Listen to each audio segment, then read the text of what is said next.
How's it going, YouTube? It's your boy Optima, back with a brand new episode of our newly introduced Runeterra Round Table series. This is a series where we like to have some pretty healthy meta discussions just about how we're feeling about tournament, ladder, any and everything that just goes into talking about the meta surrounding Legends of Runeterra. And you guys really showed a lot of support to the last episode. We already had 25 downloads as far as the podcast as well. So I really appreciate that, and I'll continue to try to go out my way to collect some decent top players in Legends of Runeterra and have these conversations with y'all. So thank you for that. And as always, you can support with subscribing, likes, all that stuff. Really goes a long way. So thank you if you choose to do so.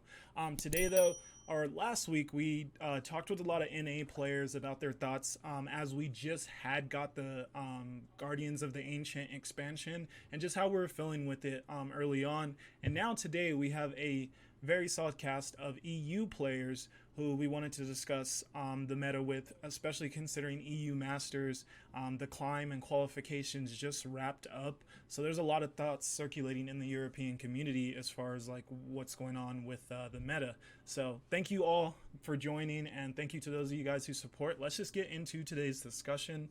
So we will start with Hipster Waldo. Thank you for joining today, man. How are you doing? Hi, yeah, doing fine. My name's Hipster Waldo. Gonna use the exact lines again. I'm the Empire of the Ascended season champion, where I brought a unique lineup to beat the Nether Kings. Awesome, thank you, man.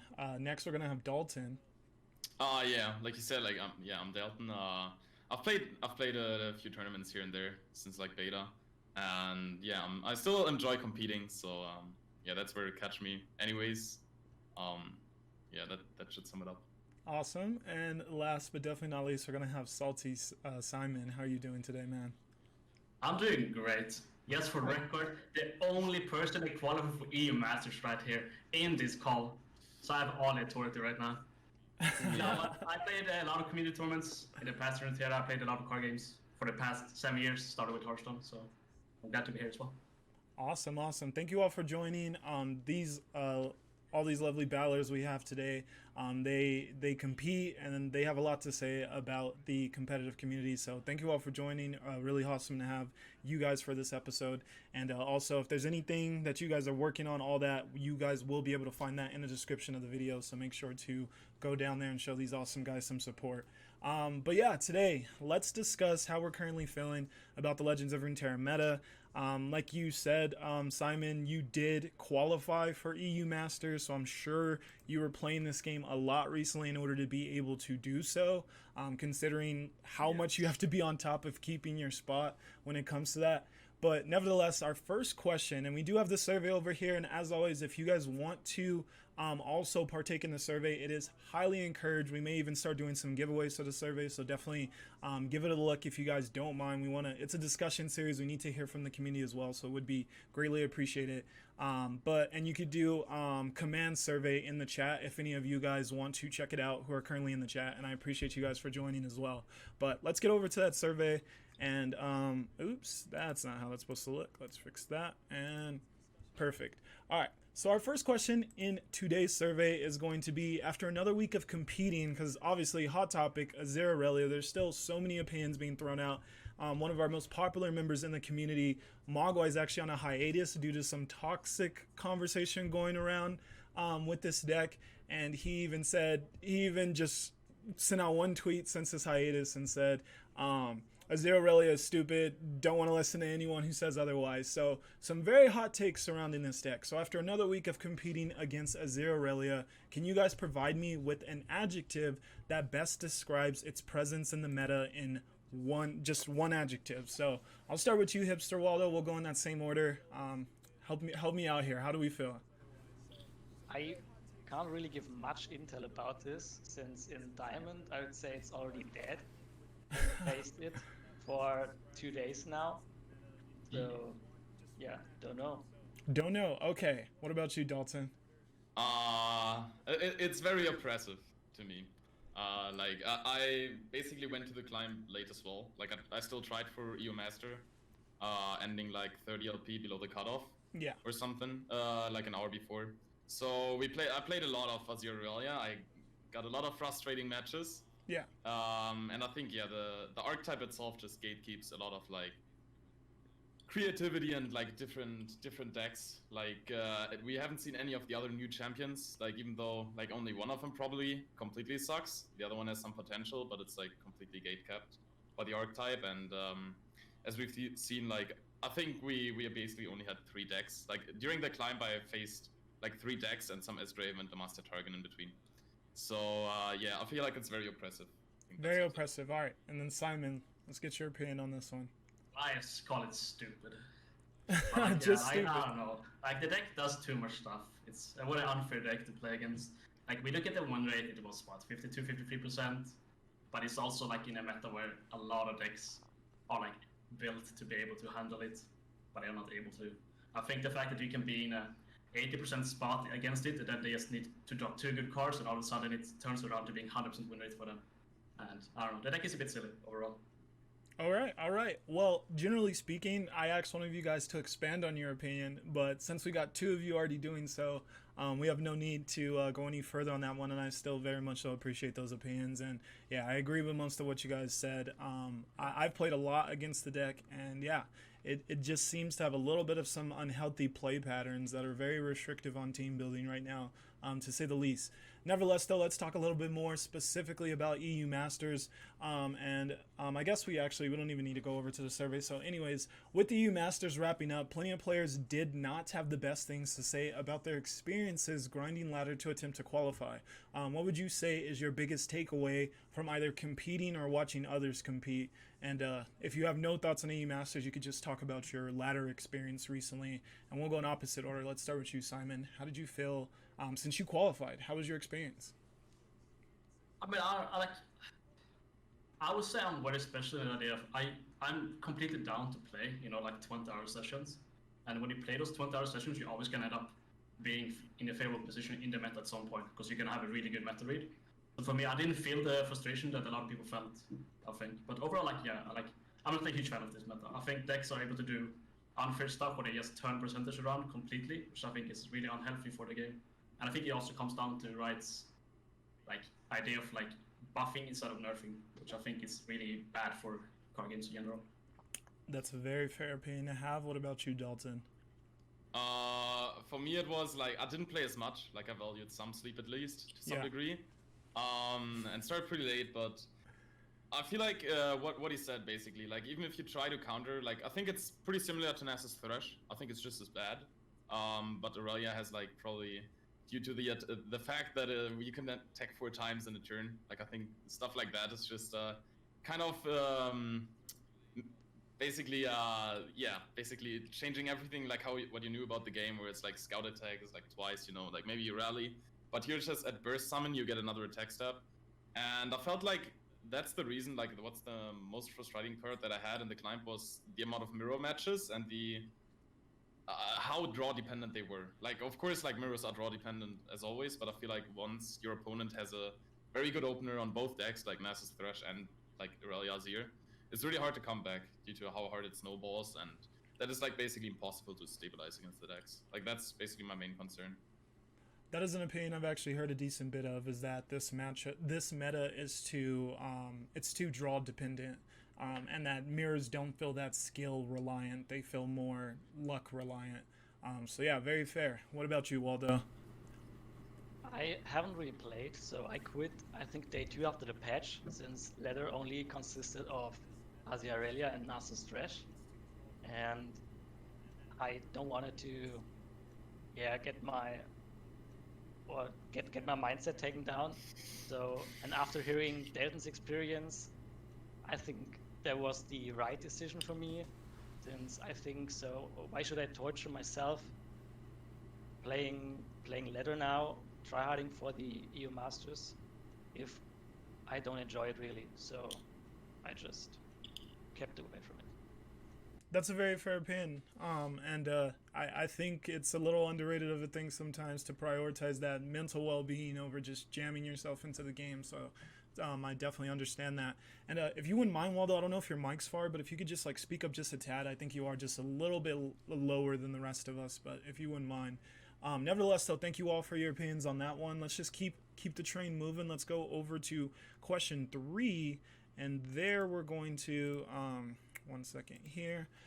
There we're going to discuss, let's talk about underplayed decks. So we all know that sleepers and underplayed decks are always fan favorites. What deck do you feel, after more time with the Guardians of Ancient Expansion, is being undervalued? So yeah, what is the deck that is being slept on, to put it into other words? Let's start with Dalton on this one. I think you have to, like, when it comes to play rate, I think it's not much of a difference like now in tournaments and ladder, which usually is like completely different sectors. The thing is, in tournaments you just ban Aurelia Azir, right? And the world looks a whole lot brighter. So there, I think, is an archetype which is also, like, I think decent for ladder, like, because it's just great in tournaments because you can ban Azir Aurelia. But Overwhelm is a great archetype, right? Because it basically beats Nasus Thresh and basically Listrundle as well, which should be a great tournament deck if you just ban its greatest counter, which is Azir Aurelia. So I think Overwhelm is a very promising archetype, which I think the play rate is relatively low compared to like all the other decks that try to counter, which are like Demacia, like Dragons and Draven, right? Which are supposed to be like solid into Azir Aurelia. And alongside that, I think, because we just played a tournament yesterday as well, and I basically came up with a lineup with an Italian friend of mine, like Broken Ball, like some might know him. And right now he's in grand finals with Deep, which obviously is really good into Listrundle. And the deck is, on paper, it has like 3 good matchups, but from experience, it wins like from a lot of weird spots. And I think it's also kind of promising. It's just like terrible into Nasus Thresh, and you don't like to see Azir Aurelia either. So I think it's in a weird spot, but I think it's very underrated. Yeah, I was actually watching a little bit of his tournament run right before we got started, since we did get delayed a little bit, so I had time to do so. And that Fading Memories on those 6/6 elusives, that was looking really strong. I was liking what I was seeing there. What about you, Simon? What is your thoughts as far as a underrated or underplayed deck? I would agree with Owen being a bit underrated. Like I said, I think we see it a decent amount, but overall I think the deck is stronger than people think. We also have like this Zoe, which we haven't seen at all, probably due to Aurelia, but like it still should be really, really good. It probably still slightly favor against TLC. It should crush Thresh Nasus. So least Zoe for sure, I think definitely is undervalued right now. Awesome, thank you so much. And how about you, Waldo? I know once again you haven't been playing a ton, but do you still have an opinion on what is being a little undervalued? Is not a deck that got released with the Guardians of the Ancient Expansion, but I'd go with TK Raka, which also fits the meta right well. Has good matchups against Nasus, against TLC if you take it right, and there's not much Ezreal Draven running around, and if there is a Draven in the tournament, you can just ban as Draven or Ash Noxus. And else there's not really much landmark removal running around, so I'd go with TK Raka here. I like that pick. I will say I think that deck has a higher skill floor than a lot of people realize, and that's probably why we see a little bit less of it than we would see otherwise. But yeah, I like that pick. So yeah, let's keep the train moving. Question 4 is going to be about a hot take. If you guys wouldn't mind helping me out here with some of those. What is your hot take specifically on nerfs? Is there a specific card that you think maybe the masses, like the majority of players, would say, oh, that card's kind of fine, but overall you think that you have seen it be problematic in certain situations? I would say personally, which actually inspired this question for me, is Spectral Matron, and on the survey you will see a picture of it.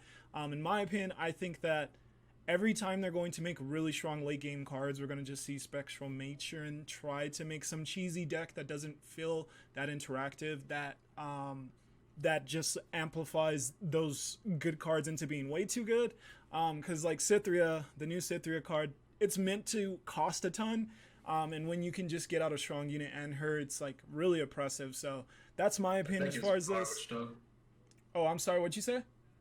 I think it's garbage though. Yes and no. It feels like it feels pretty garbage. It feels pretty inconsistent. But then if it high rolls you, it feels terrible.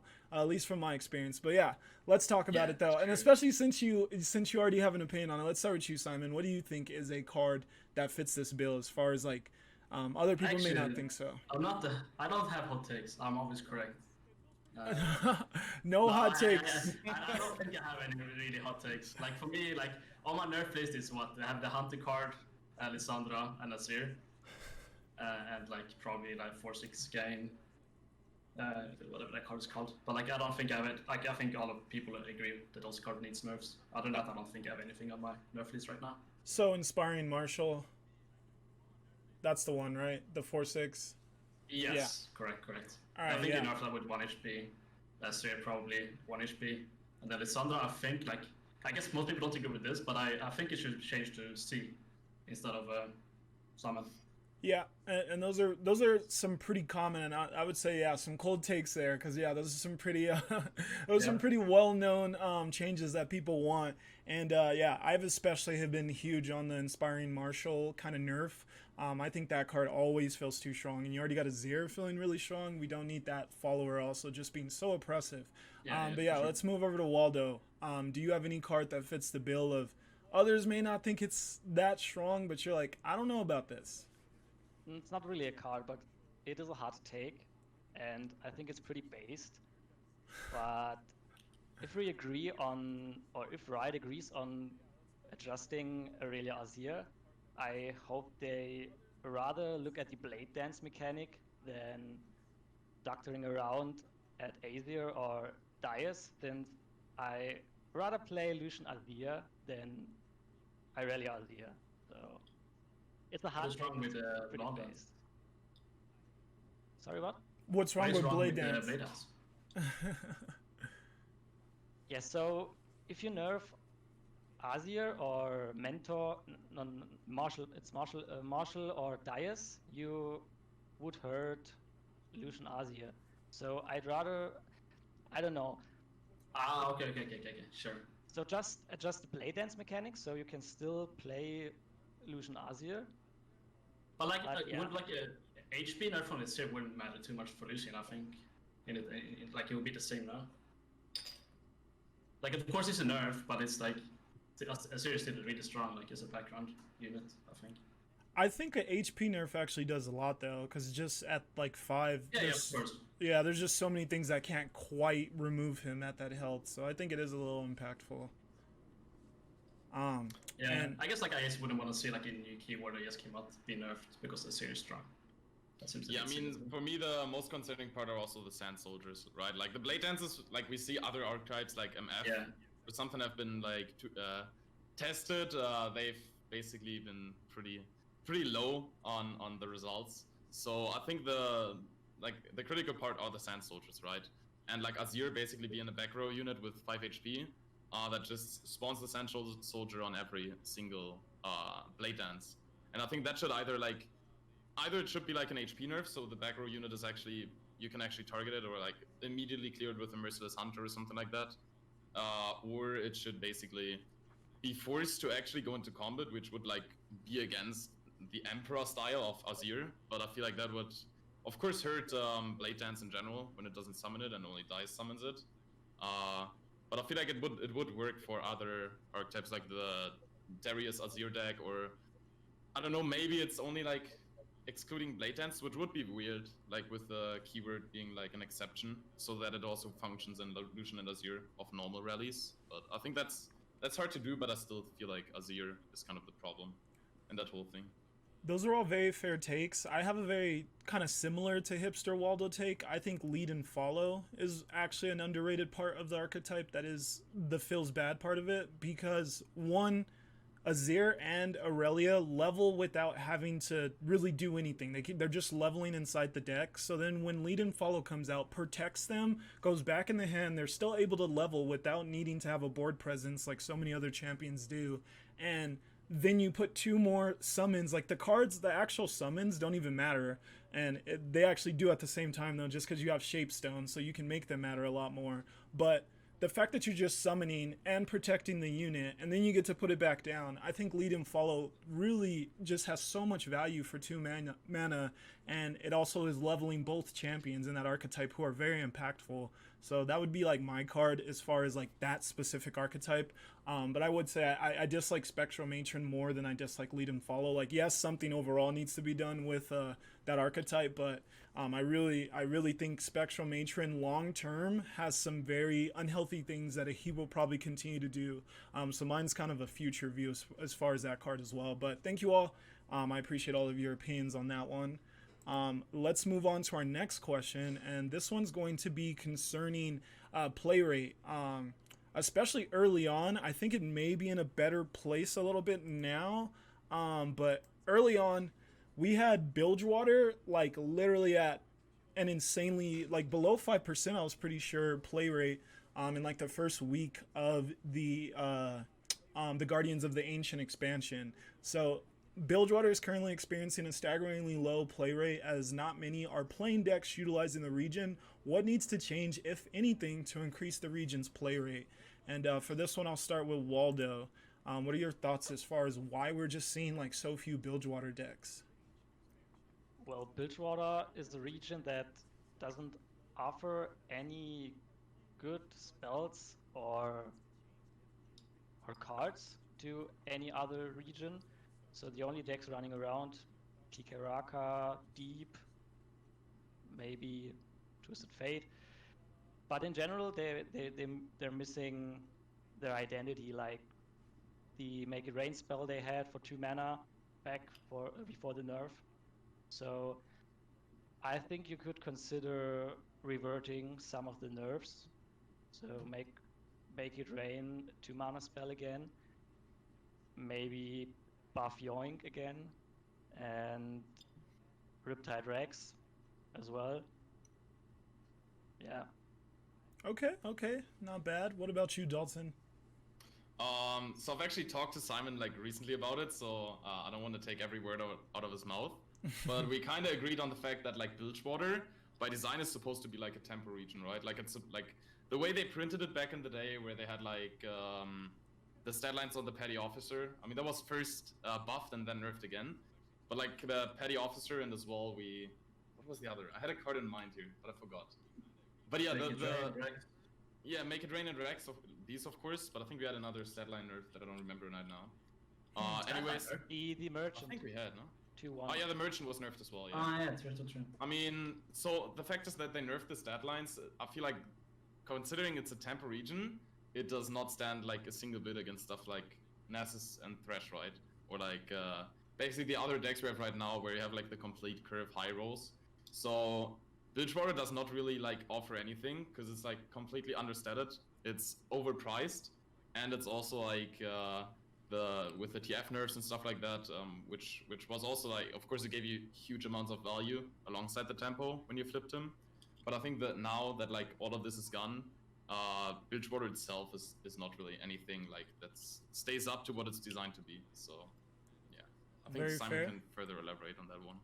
No problem. Thank you. And Simon? I don't know. I agree. Yeah, I mean, you revert Rex, then you revert the Make It Rain, then you add some tempo cards. You know, that's really all you can really do about it. Like, it's supposed to be a tempo region. That's all there is to it, and right now it's just garbage. Okay, my only follow-up question is that a lot of people complain that TF Fizz was one of the most suppressive decks. Would too much buffing get TF back in a bad place, considering just how controlling he can feel as a level champion? Yeah, don't make TF better. Okay, so then that kind of makes it tricky then. You can buff Bilgewater without like TF matter, right? Like, No, you okay. don't, like, yeah. Okay, do you think TF alongside Fizz, even if you buff Bilgewater, would be the only still like oppressive TF deck? I mean, we had different TF decks back in the day, right? We had like Exactly. The TF was fine, right? Yeah. I mean, we had TF Swain, we had GP, TF, something like with Noxus as well, where they ran like Flocks. Yeah. Like, I remember we played Pirate Aggro back then, and then people started going more mid-rangey with like the TF GP. They ran Flock, they ran like Sentry, all that good stuff. And those were really cool archetypes. And I feel like TF Swain is like one of the prime examples for like a real, like it was basically only a tournament deck in the beginning, but it's like really well balanced. It basically had its identity. It did what it did perfectly, but it still felt fair. They nerfed Rex then because that was kind of the crushing part, right? But I feel like that kind of like with Make It Rain, the deck just died. Like those two nerfs kind of basically erased it. Like TFS is the only bitch water deck that draws like enough for TF to matter, I think. And they're like PNZ is the main problem, right? Because we had Go Hard back then, and they're like people were like, yo, that bilge water draw of like the what's the 2-drop's name? I forgot it right now. But yeah, basically all the The 2/3. I mean the one that dealt damage to itself and then so all the draw of Bilgewater was like, yo, this is like you tutored Gohard with Zap, you had a lot of draw. But I think that's like nothing compared to what we have now. And I feel like it's basically also what like the PNZ draw is what broke it, right, with like Ramage and stress testing. Which made this. So it's not Bilgewater that's the problem there except for TF.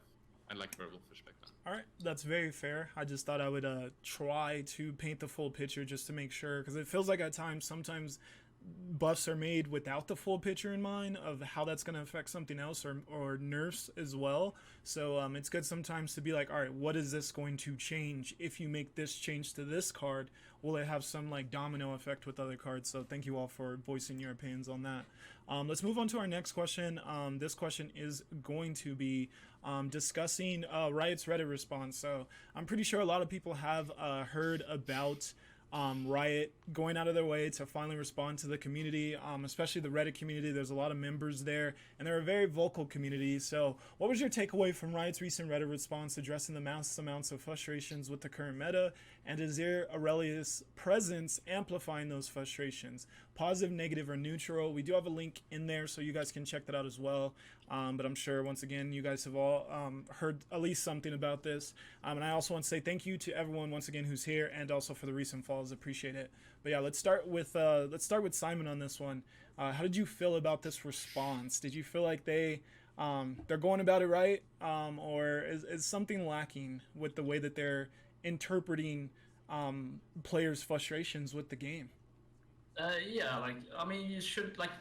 I think it's fair to balance things from win rate, but it can't be the only thing you're looking at, and that's the only thing I can really take away. Like win rate is a good start, but it shouldn't be like the main finish, I think, to it. So overall, I didn't like the response at all. I think it was a really silly response, but okay. It's Reddit, so. So your answer would be negative. Thank you. What about you, Dalton? Oh, me. I was actually. I did not expect to get more frustrated about like the whole state of the meta right now than I like before I was. But reading that was really like kind of heartbreaking, considering like I don't know, they basically tried to cherry pick everything that would like work in their favor. Where it's like, yo, it's only 52%, you know, like the whole meta is against it.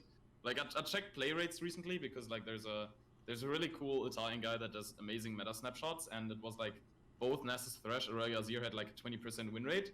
And the decks coming after that were like Dragons and Azraven, which are both supposed to beat it, basically, right? So at least that's what they want to beat Azir Aurelia, basically, and it still held a 52% win rate over basically all ranks. Like, it's a new deck. They're saying, yo, the play rate is kind of high, it's a new deck. I personally have not seen Malphite or Zillion once on ladder, but, you know. And considering that, with also like introducing a whole new mechanic in the form of Blade Dance, I feel like that's way too high, especially considering the play rate. And I feel like kind of cherry picking this and then basically finishing it off with, yo, like half of our champs have a deck that's like over 50% win rate. I'm like, yeah, I don't really care about the Katarina decks in silver, you know, like good for them. They have a 50% win rate there on like 200 games. But I felt like that was like kind of unnecessary and doesn't help anyone, because at least at the top of ladder, it's basically only those 3 decks and some Dragons and Azraven. Like, there's no variety up there, so. No, yeah, that's very fair. And I was a little off-put by them trying to put all those champions in there as well, because it definitely showed that they're not taking data from just like even Diamond and Masters, for there to be some of those champions that they were advocating for having such, or at least above 50% win rates. And then I would also say the part that also frustrated me was them trying to say that streamers control so much of people's opinions. I thought that was a little overly amplified, because I do think a lot of people think for themselves. Like, we have a lot of adults, and a lot of people do think for themselves. And I think if that so much. I'm like, if that many people are vocalizing something, I think it's time to start thinking about it. But what were your thoughts about that, Waldo? How did you feel? I'm pretty neutral about this, but leaned more towards the negative side. So I Okay. really appreciate their way of trying to communicate with their community Yeah. for sure. and sharing their thoughts. But as Simon and Delton said, I don't think win rate or play rate is the main indicator for a balanced or fun deck. So yeah. Yeah, and I would agree with that. I think the way a deck feels and playing against it matters, and that's why it's hard sometimes. Like, how much are they playing the game if they don't realize how it feels at times? But we can leave it there. Let's continue moving. And question 7 here, we're going to talk about diversity, since right now we talked about Riot's response to people saying the meta doesn't feel that diverse. It feels like it's feeling frustrating. So it's time to, let's discuss diversity. Are we currently in a diverse meta?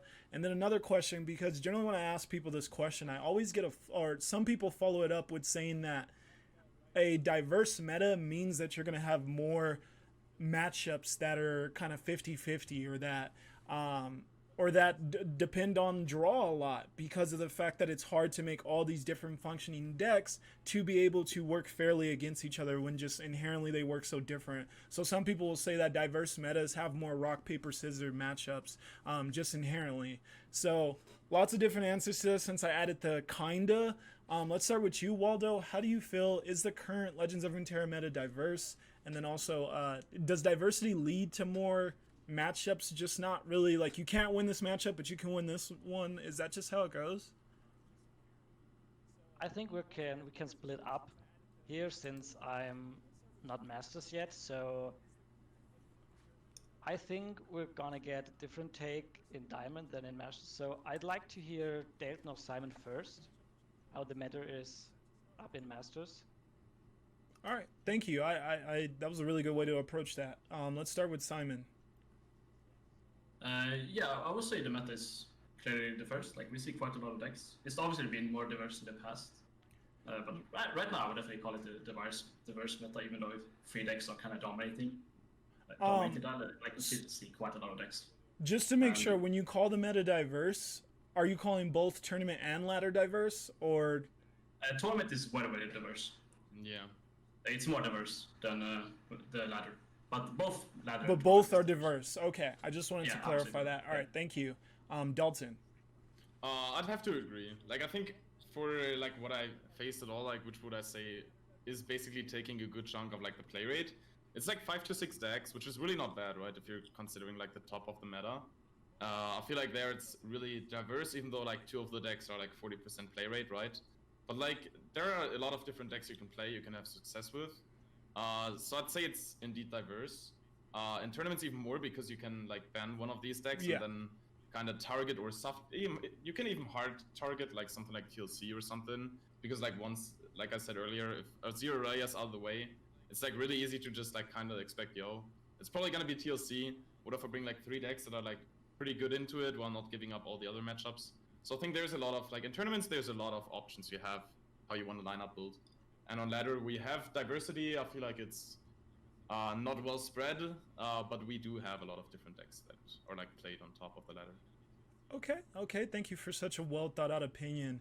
The one thing I wanted to say then is, do we still? So is Riot doing their job right then? Because both of you guys are saying a diverse meta. Both of you guys played a decent bit, because you did try to, like, one of you qualified, the other tried to qualify for EU Masters. Oh. Are they doing things correctly then? And are some of those opinions correct that they have, since we still think the meta is diverse? And shouldn't that be the ultimate goal at the end of the day? Either of you can answer. Diverse meta is good. I'm sorry, repeat that. Diverse metas are very good, but diverse meta has nothing to do with problematic decks. Okay, and that's fair, and that's probably the exact same thing you feel, I would assume, Dalton. Yeah, I'd have to agree. I feel like also it like exactly that, like problematic decks, like of course it's really hard to measure. Like you can just like, of course if I play against it, I feel like I'm getting scammed here. Against what I have to play here, I feel like it's completely unfair, and I feel like that's hard to put in words, like what's exactly bothering. But I feel like that's like both a thing that both of these decks have in common, where it's like so hard to stabilize, and therefore you're like kind of forced to play a really well-rounded deck, and doesn't give you like much basically space to experiment and like give up, for example, like early turns to bang spell mana or something like that, you'll just die on the spot. But yeah. Fair. And Waldo, do you have any follow-up thoughts now that you heard both of their opinions? Yeah, so the first few days, or the first 2 days, were pretty much linear between Azarelia, Thresh Nessus, and maybe Ezreal Draven. So those were the only 3 decks I faced, but I think after it settled down, the meta really got more diverse down here as well. And I think it is, yeah, it's pretty nice. I like it if it's a diverse meta, if I can play what I want. But I think it's just a problem I have with the ranked ladder system itself, that I do not enjoy it that much. So yeah. And that goes more into the point that we kind of discussed a little in our personal video about your seasonal run, I assume, where you were discussing how we should have a little bit more of a ladder that mirrors the competitive scene a little bit more, I would assume, right? Yeah. Yep. Okay, awesome. Well, thank you all for your opinions on that. I think we kind of covered that really well, and kind of also overlapped with some of our previous questions, but thanks for offering like more insight. Moving on from there, let's get into a little bit more different topics rather than just like direct what's going on currently in the meta. One thing that I had a recent discussion with a friend about was just like maybe underrepresented keywords in Legends of Runeterra. Is there anything such as, obviously we're now seeing, especially with the new Aurelia deck, that elusive is very well representative with some of these new cards that we got. But we talked about Bilgewater. Maybe there's some Bilgewater keywords we can see a little bit more. We got a tune here, which we saw with the Dancing Droplet, but not a ton of attune cards. What are our thoughts as far as keywords that they can maybe push a little further? And if you guys do maybe have your own ideas of keyword you'd like to see, you can throw that in there as well. And I'll start with Dalton on this one. Yeah, when I read the question, I was really thinking like there's a lot of different keywords, a lot of like which we've never really seen really pop off. But I feel like it's kind of overlapping with the earlier question about Bilgewater. Like obviously Plunder is completely dead. Like they tried to push it with monkeys, which is like kind of fun. But really nothing like, I don't want to play my 4 mana loaded dice to yoink a few cards in one turn. Like it's kind of going against the whole identity like of like being tempo based, where it's like I pay 4 mana, then I have to plunder and then I get cards. So I feel like Plunder is, of course, with like Make It Rain and Rex nerf, ever since then really underplayed, and as well as support, I'd say, which I'm kind of happy, because like I feel like support can really snowball. Like I remember when they released Targon and we saw like Mountain Sojourners, which is like double buffing basically on support units. I was like, this can like get out of hand. Like when of course Lulu is a bad champ, which is like kind of working in that favor that is not really seeing play, but I feel like support is a mechanic we don't really see at all, which I'm not necessarily mad about. Like, yeah, because I'm like, I know I've watched a little bit of Fresh Lobster's recent stream, and he's been pushing this elusive Zed snooze bottom deck, and I could easily see support, as soon as it gets a little push further, having some issues, especially just with like support granting elusive. Simon, what are your thoughts as far as this? As far as what keyword we could see more of? I also had Plunder on my mind. Other than that, it's like Enlightened is something we've never seen, which I would like to see, because it's a good late game push. But it's probably always going to be garbage. I don't really see Lightning ever being a thing as of right now, because we always have like better endgame decks, like TLCs are always going to exist, I think. I guess other than that, the Fortress one is also something you don't see at all. What was that one? Can you repeat that? Reforge, yeah. Oh, Reforge, yeah. Yeah, we pretty much just have like the few cards in Riven's archetype, but yeah, it should be interesting if we get some new Reforge cards down the line. And yeah, my thoughts on just Enlightened, I just think that Karma, if we start getting to turn 10, she's such an impactful champion, so it feels like Enlightened is just like insanely impactful, but only if there's not a deck in the meta that's making it to where you can't really get to turn 10, and we do have that in the Watchers, so yeah, very fair. Well, I mean, that's Karma being good, right? But if you look at other Lightning cards, they're kind of garbage, right? Yeah, the rest are all extremely bad because Yeah. drawing them before turn 10's bad. But Anivia is like the other champ that can work with it. But yeah, other than those two, that's and Lion's in a bad place. Otherwise, I agree. Waldo, what are your thoughts on this one? The first keyword that came to my mind was as well the attune. Okay. In the current meta, we only have the dancing droplet, or is there any other card? No, I'd agree. So Not that's in the meta, I don't Honestly. think. I mean, I is that's not really a- being played, so yeah. Yeah, and as well I think it's called augment or augmented. Oh Yes. yes, Where yeah. you buff your units with +1 every time. Yep. It's only on the ballistic bot. And As far as like meta no one cards, picks it yeah. up. Yeah. And I feel like it almost needs to stay that way just because, I don't know, the cat that's like a 3-drop, if it gets really good, it's going to be kind of oppressive since it has elusive. And we know like Sparklefly cards, like elusive cards get complained about very often. So I don't know how much we want to see more of those augmented cards get pretty good, but thank you all for voicing your opinions there. Let's move on to champions because already talking about like underrepresented keywords, we're pretty much talking about like buffing stuff. So what's a champion that you guys think is just now we're 2 weeks deep into the Guardians of the Ancient expansion. What champion's just kind of been on the outside looking in for a little too long? I left a graphic on the survey of Lux. She was just one that came to mind quickly for me with the fact that I feel like Lux just hasn't been in a meta deck in quite some time. So let's start with Waldo on this one. What's a champion you think is just not seeing any play? Actually agree on Lux. I Okay. love to see Lux making a comeback since I love the Lux Karma deck back in Season 1. Yeah. So yeah, definitely would love to play some Lux again. Yeah, and that's where that's difficult because there's no karma because we are not getting to turn 10, and karma's a lot less impactful otherwise. So very fair. What about you, Dalton? I agree. Lux Karma was was a really cool deck. It got kind of carried by like the stat lines of like Grizzled Ranger and stuff like that. That you were not relying on like only the Remembrance on turn 3, but you could actually play a good curve with like 3-4 Badger Bear or whatever it was. Yeah. Back then into Grizzled Ranger. But that was pretty fun. But apart from that, I feel like everyone can agree that Aphelios kind of got completely killed and the patch he got nerfed. So I personally really enjoyed it. I knew when I played it was unfair, but it was still really satisfying to play him. And I can see why people want to break from him, but I think he's really in need of a buff. Like he really feels unplayable. I still recently tried it in a tournament where I had to like split my champions because I was running Zoe in a different deck. So I ran Diana Aphelios, but it felt like there's no point in the game where I would feel fine dropping a 3-mana 3/2 that gives me 3-mana spells for like where it's even kind of overpriced. Like for 2 mana they were really good, but for 3 it felt always like I'm just gonna throw the game if I play him. So yeah. Do you think we can go back to the old way now that Temple was nerfed, or do you think that they would still be too much value even with the Temple nerf? It's hard to say. Like Yeah. in this, I don't think Aphelios would be good right now. Yeah. Into all this stuff. So like I don't think it does anything against Blades.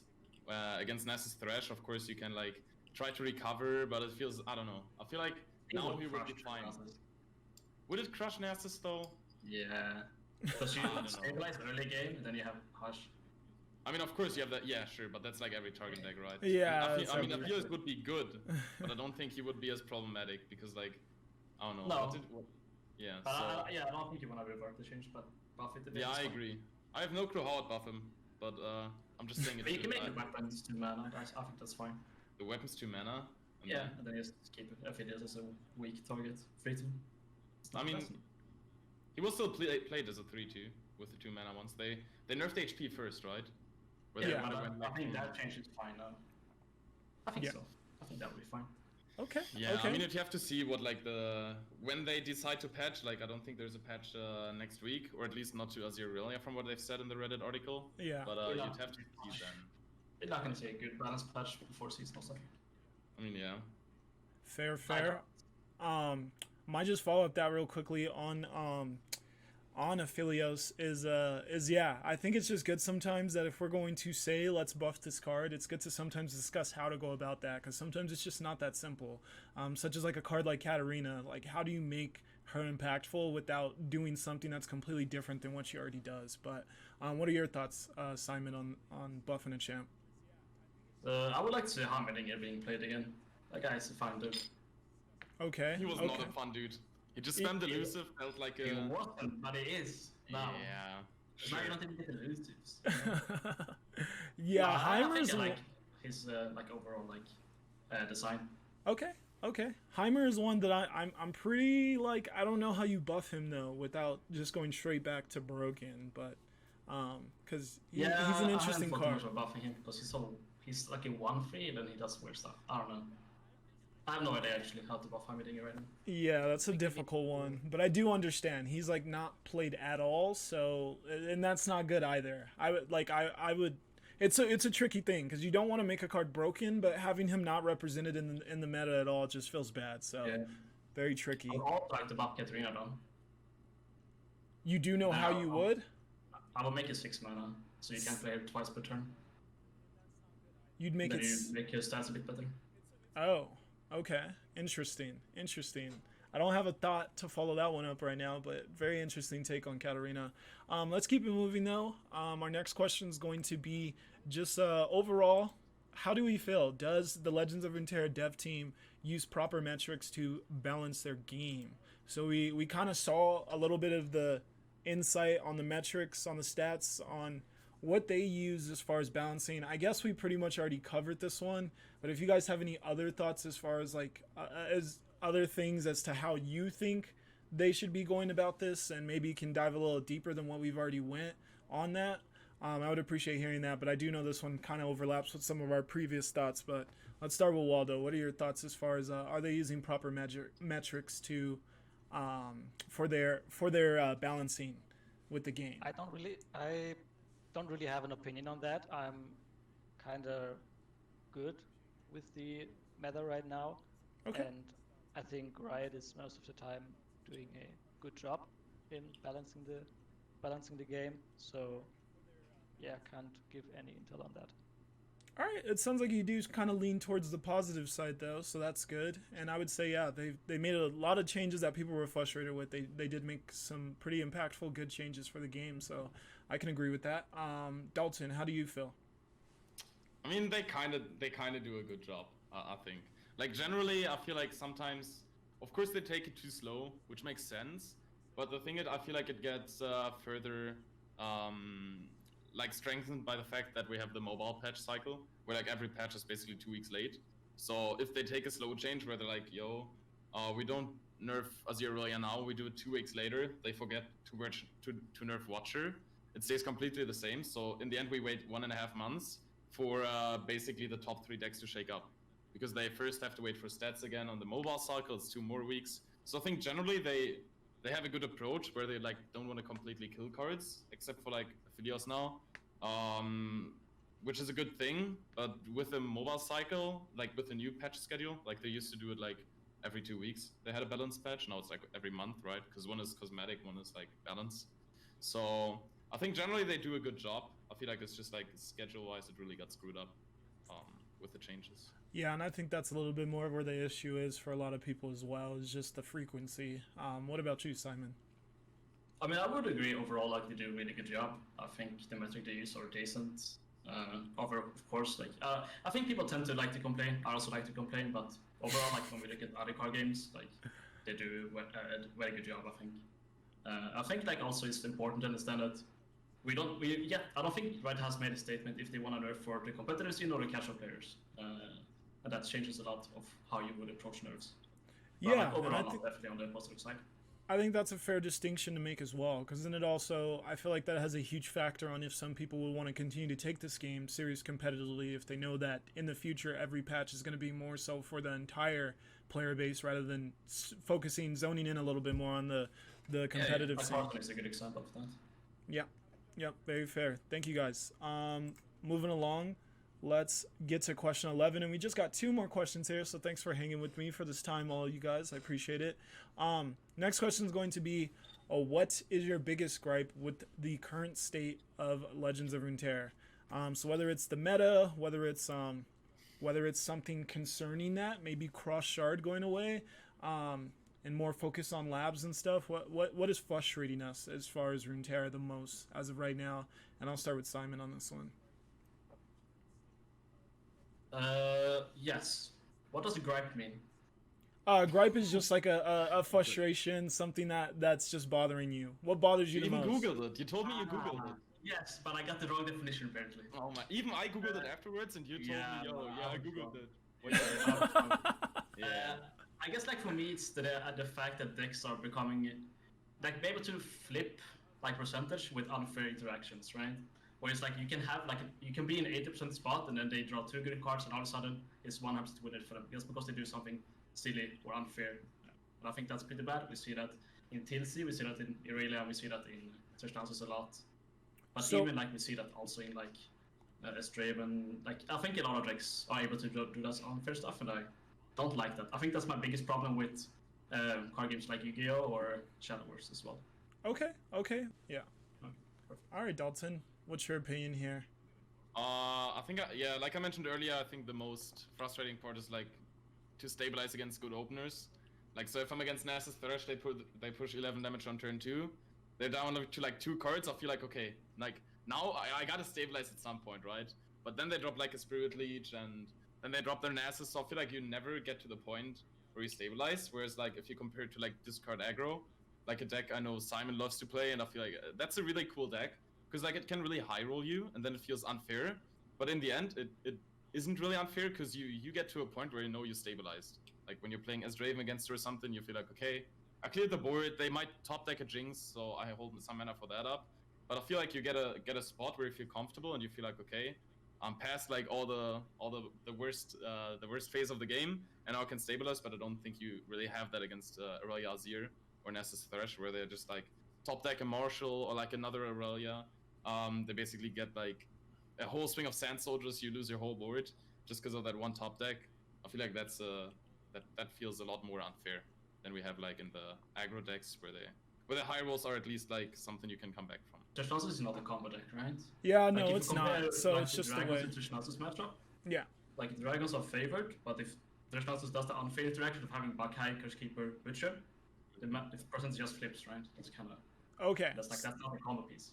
So you're just saying like those really high roll hands just have a little bit too much that they're accomplishing. Okay. Whether Yeah, they do whatever them, deck it right? is. Yeah. Okay. And what about you, Waldo? I think it's not a card or mechanic, it's ladder itself for me, as I mentioned earlier. Since I loved tournaments and the way Riot implements the seasonals and now the upcoming Worlds or EU Masters, tournaments are really, I don't know, I enjoy tournaments way more than playing ladder, since ladder tends to sometimes get too coin flippy like it is right now, where you lose so many games and don't even have open deck lists, so you don't really know the exact cards you have to play around in some matchups. And I'd love to try out the gauntlet ladder idea. I don't know if it really is good or better approach, and I do just love the tournament environment. But yeah, I'm frustrated by the ladder, kind of. Okay. Yeah, I agree. I think it makes it more hard for casual players, but for like all of us who like we all enjoy playing at a high level. So I feel like that would like I'd love to see that, but I can see how it makes it more complicated for like someone who wants to get into the game. But yeah, but what you would do is you would add like a kind of like a pro league, like in Gwent, where you have like the challenger rank, right? Where you have like the top 100 players there instead, you know. Sure. Like, I think that's fair. Yeah, that's a way that you can definitely approach it, and this is something that I discussed previously with you, Waldo. So I definitely knew your opinion as far as ladder, and I think it's just like slightly a double-edged sword, just because tournaments require like this ultimate time commitment, where you're like staring at either your phone or computer for 6 hours because you're playing in a tournament. And I know a lot of people don't want to do that either, even though they do enjoy tournaments more. It's just such a time commitment. So then it's like, which one do you commit all your day, or do you queue into ladder and play a bunch of matchups that you may not even know how, like, it just you could have such unfavorable runs just because of how matchup-y things do get. So very fair. I completely understand Yeah. though. So But I agree with Valdo. Like, I feel like that was the most frustrating part during the climb as well, where I'm like, I queue 5 times into Thresh Nasus with like my Aurelia deck.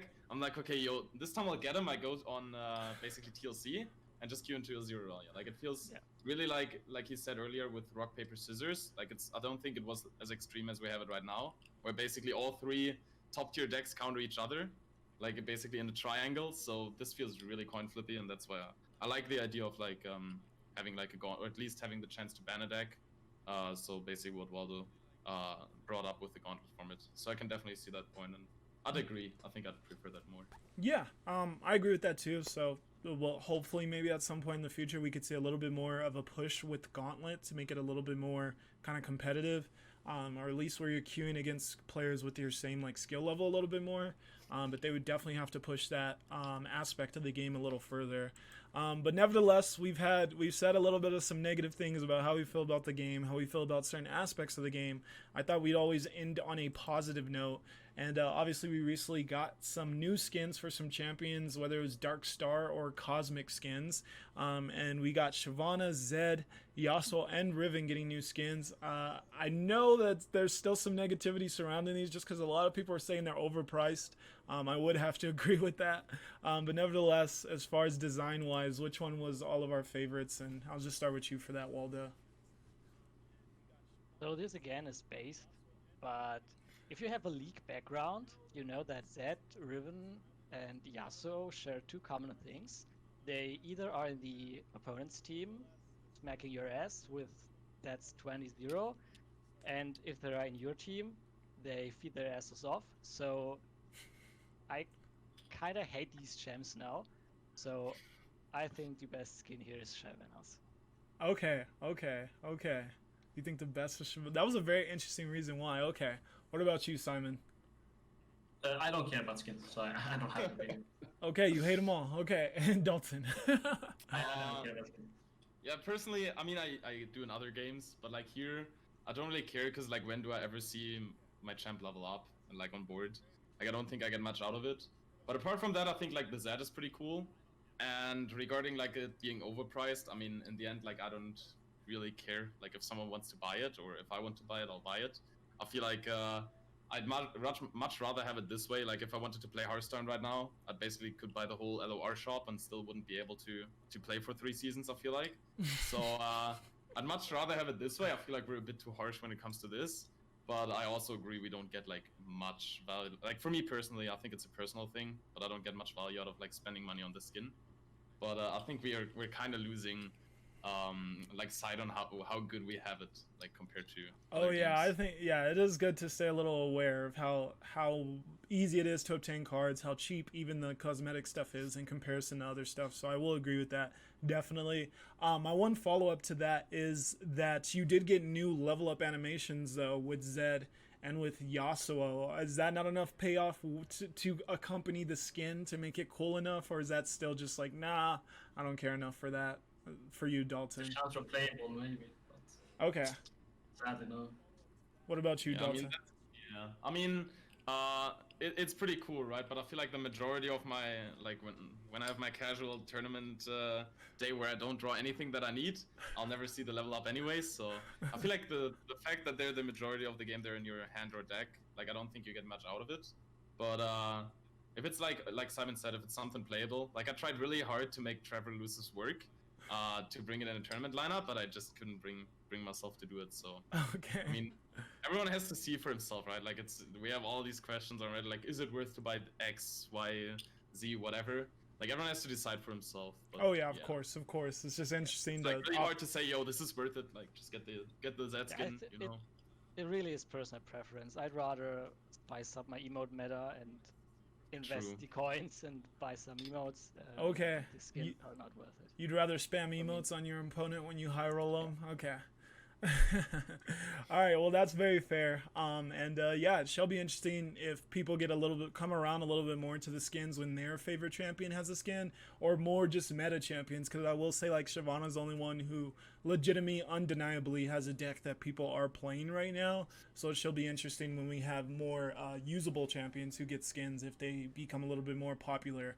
with the masses, with most people in Legends of Runeterra. But that's all of the questions that we have today. So once again, thank all three of you guys for hanging in with me. Once again, I know it's super late there, so thanks for staying up there with me and partaking in this discussion. Once again, there are links in the description of this video. You can find anything that you want to support these lovely people on, you can find that below. And yeah, if you guys just have any final thoughts, is there anything else that we want to say, either regarding something you guys are working on or just anything else as far as thoughts on Legends of Runeterra at all? Not really. I'm just excited for EU Master to see Simon low roll the whole early Swiss rounds. Like, something you guys have to know is he told me yesterday when I brought Deep to a tournament, he's like, you really like losing, huh? And he tested his some EU Master decks and went 1 and 2, so I think that's some critical information. Yeah. But now I know, and therefore I'm gonna win. Yeah, but I'll tell you guys to definitely check out EU Master and root for him. And yeah, like obviously the German team, the competition is always really high, like to qualify here. So I think we have like really strong players, just like Poland, and yeah. So this is gonna be really cool. Like, I feel like the competitive scene from LOR, I wouldn't have expected it to grow that quick. So yes, for sure. That's very cool. Awesome. Thank you for that shout out there, because yeah, EU Masters should be quite the very high level competition, and I think a lot of people, if they want to learn more about the competitive scene, should definitely tune in or just support the awesome battlers who will be partaking, especially considering how many good players just slightly missed out. I was seeing the tweets go off and I was like, oh my, a lot of people just slightly missed that cutoff. So yeah, very stiff competition this year, and I will say EU scene has grown just staggeringly, even in comparison to a lot of the other scenes. So really good stuff from the EU community. What are your thoughts? Any final thoughts from you, Waldo, at all? Will you be still taking your hiatus until you see a balance change? I mean, he's worlds qualified, the only one from us. Yeah. So Yeah, so I of think course he's he the can one who take. can chill here, Yeah, so he can take his break and feel very vindicated in it for sure. he's living our dream. Yeah, so yeah, I think just kind of give shoutouts to Riot Games, or to the game. So I've played so many card games, or I tried so many card games, but I think Legends of Runeterra has set a new standard for collectible card games, and I really enjoy the game. I enjoy the time I've spent already, and yeah, just give shoutouts to Riot. It's a great Heck game. yeah, big shout out to Riot for bringing a game that we're all coming together to even discuss for this long. So for sure, I echo those same sentiments. Thank you, Riot, for Legends of Runeterra. So thank you all for your time once again. You all have a lovely rest of your evening. Thank you to those of you who sat through the video and hung out with us. It really was a fun experience to do live on stream for the first time, and there will also be a link to my stream in case those of you watching right now on YouTube want to, or on the podcast, listening on the podcast, want to try to catch one of the conversations live, to partake live in the discussion. You can do so. Definitely don't forget about the survey, and as much as opinions we can get on that will really help. We only got 5 responses last time, so if we can up that number quite a bit, it'd be really awesome. And like I said, I'll try to do some giveaways to incentivize more people to do it in the future. But thank you all. I guess that's it from us, so peace out. You guys have a wonderful rest of your day. Thank you. See ya. See ya, bye.